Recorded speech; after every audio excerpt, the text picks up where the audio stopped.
Si bien existen múltiples entrevistas perturbadoras, algunas de las peores vienen de las conversaciones con asesinos en serie, como por ejemplo un hombre que mató a una familia entera. Empezamos.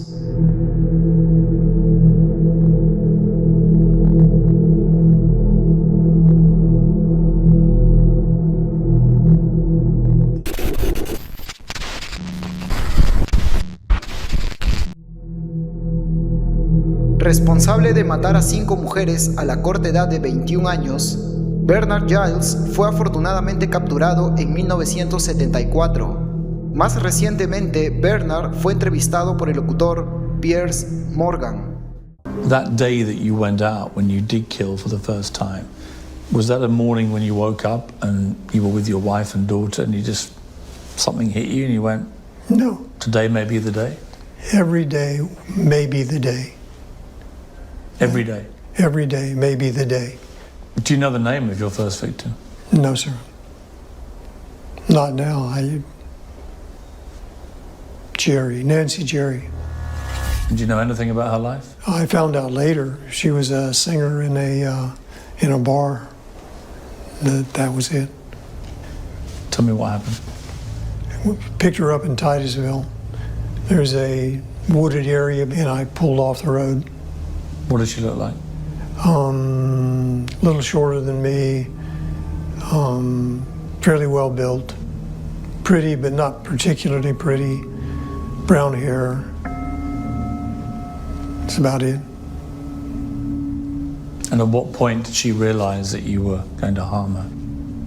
Well, not necessarily that I was going to harm her, because most of them don't assume you're actually going to kill them. Most of them assume it's a rape or something like that. And what did you then do?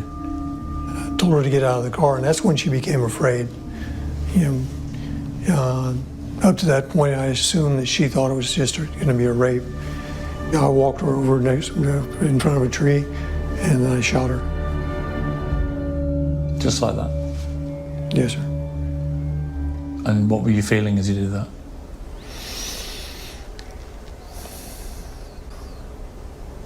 I mean, the thing is what is your passion in your life? What is the thing that you like to do more than anything else? And you're doing it. You are so there that it's like you can see the atoms vibrating. I mean, it's difficult to describe.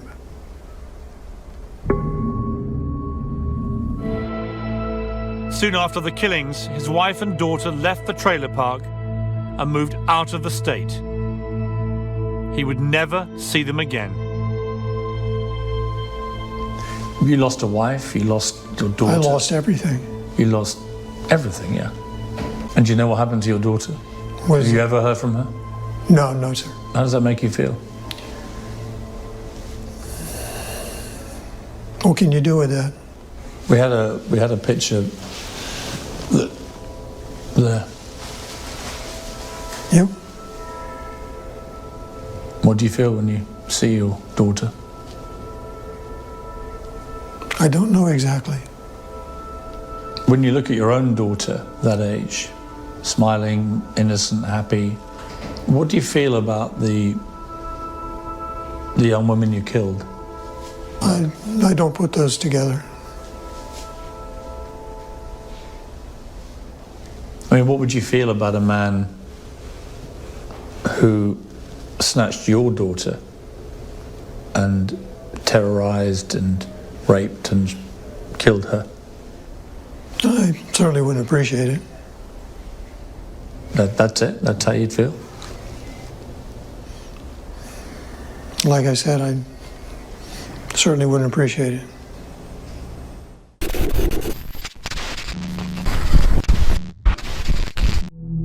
Se cree que ha matado cerca de 70 personas. Tommy Lynn Sells, de 49 años, fue ejecutado en el 2014.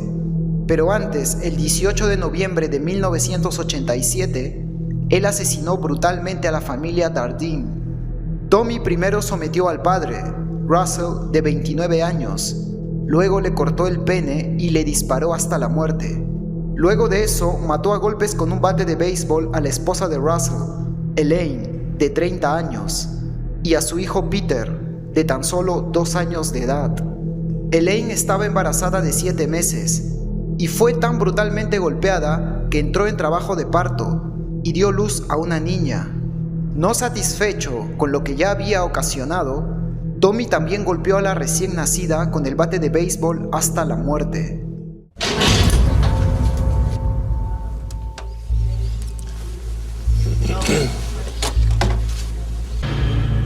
So altogether, about how many you killed, the question is, and you think your answer is what?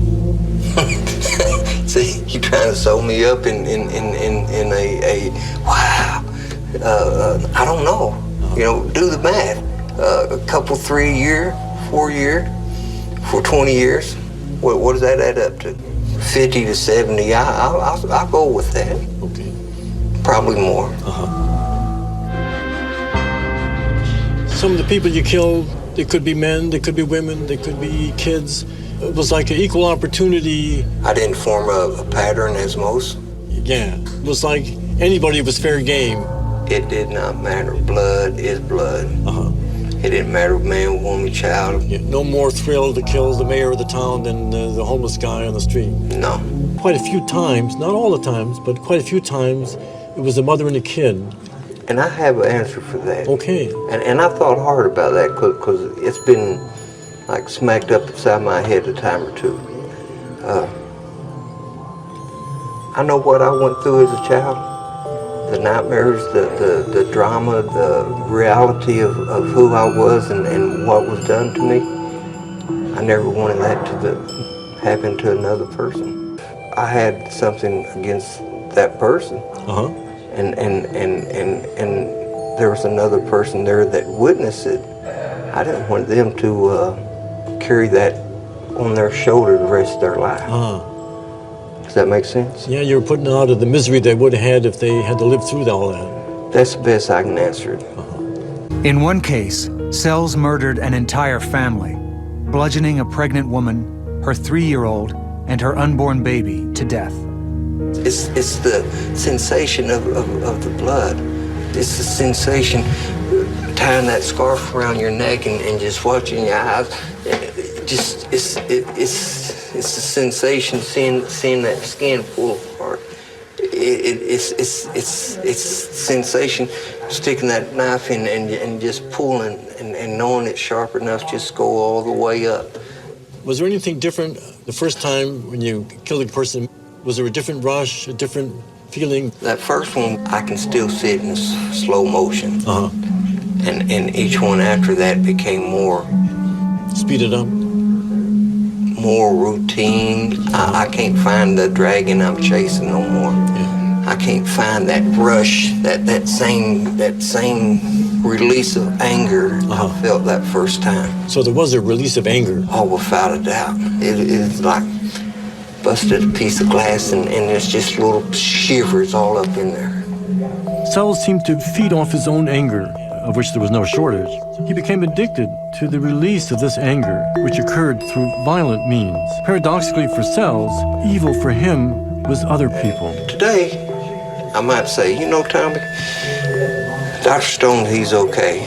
And tomorrow I might wake up and say, you know that bastard, he tried to slide a slip one in on me. You understand? I do. That's why there's this glass. You think?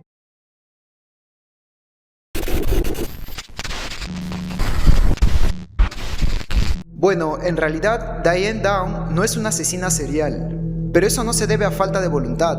En 1983, después de unas cuantas relaciones cortas, Diane por fin encontró el amor en su compañero de trabajo, Robert Knickerbocker. Sin embargo, Robert la rechazó, diciéndole que no tenía interés en ser un padre para los 3 hijos de ella, Christy, Cheryl y Danny. Posteriormente, el 19 de mayo de 1983, Se detuvieron al costado de una silenciosa carretera y les disparó a cada uno de ellos múltiples veces. Luego se disparó a sí misma en el brazo y condujo al hospital más cercano. Trágicamente, Cheryl ya estaba muerta, mientras Danny estaba paralizado y Christy apenas con vida. Mientras tanto, les había dicho a los médicos que habían sido atacados por un hombre de cabeza tupida, quien había intentado robar el carro. La policía se mostró escéptica y luego de una investigación, la arrestaron el 28 de febrero de 1985. We were just out, I guess, sightseeing, I guess you'd say. And the kids got tired. They fell asleep in the car, so I decided to just head on home. But I saw a road I hadn't been on before. We like to take back roads. And just went down that road, and there was a guy standing in the road, flagging me down, so I stopped. If I had shot my own children, would I not have done a good job of it? Why would I have taken my kids to the hospital? Wouldn't I have made sure they were dead and then cried crocodile tears? That's insane to think that I would do such a thing and then bring the witnesses in against myself. That's crazy. Christy woke up, and as I say, she may be the only one to get me out of this. Would I have brought her to the hospital? Wouldn't she be the one that I would make sure is dead? There are too many holes in it. When this man shot my daughter, my first reaction was to snap back to my childhood, to the pain that had happened to me back then, my marriage, my entrapment by society. This man was bigger than me. He was stronger than me. He had more power because he had a gun. And I stood there and I looked at Christy reaching, and the blood that just kept gushing out of her mouth. And what do? Everybody says you sure were lucky. Well, I don't feel very lucky. I couldn't tie my damn shoes for about 2 months. It is very painful. It is still painful. The scar is going to be there forever. I'm going to remember that night for the rest of my life, whether I want to or not. I don't think I was very lucky. I think my kids were lucky. If I had been shot the way they were, we all would have died. You can't replace children, but you can replace the effect that they give you. And they give me love, they give me satisfaction, they give me stability. They give me a reason to live and a reason to be happy, and that's gone. They took it from me. But children are so easy to conceive. At night, when I close my eyes, I can see Christy reaching her hand out to me while I'm driving, and the blood just keep coming out of her mouth. And that, maybe it'll fade too with time, but I don't think so. That haunts me the most.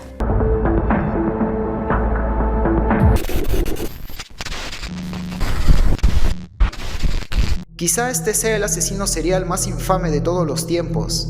Probablemente ya hayas visto la mayor parte de las entrevistas a Ted Bundy.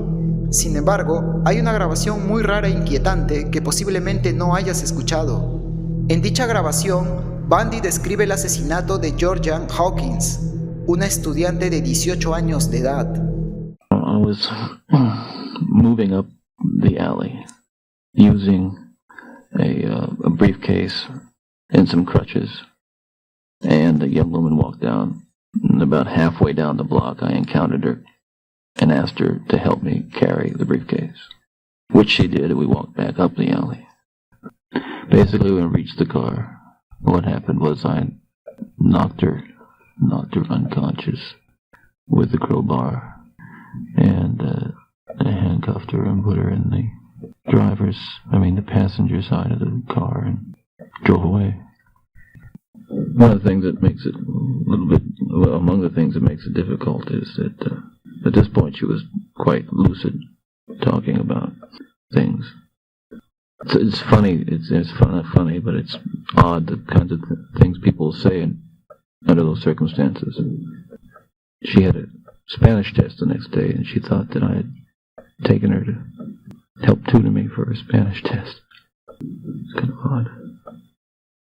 The long and short of it was that I again knocked her unconscious and strangled her. Can you hear that? The Hawkins girl's head was severed and taken up the road about 25 to 50 yards and buried in a location about 10 yards west of the road on a rocky hillside. By this time it was almost dawn. But on this particular morning, I was just absolutely, again, just shocked, kind of scared to death, shocked, horrified and I went down the road, throwing the briefcase, the crutches, the rope, the clothes, just tossing them out the window, and the crowbar, everything, handcuffs, everything. I'd get mad at myself a few weeks later because I'd have to go out and buy another pair. I mean, it's not comical, but that's what would happen. This was just, I was in a sheer state of panic, of just absolute horror, you know. It's like, at that point in time, this consciousness of what has really happened is like, you break out of a fever or something. I would, that is. And so I drove, talk about details coming back. I couldn't find one of the shoes, so I thought it was there, but it wasn't. So I went back. This is the next day. Got on my bicycle, rode back to that little parking lot. I knew there were police all over the place by that time. So I went back to that parking lot and I found both the pierced earrings and the shoe laying in the parking lot. So I surreptitiously gathered them up and rode off. So, there you are.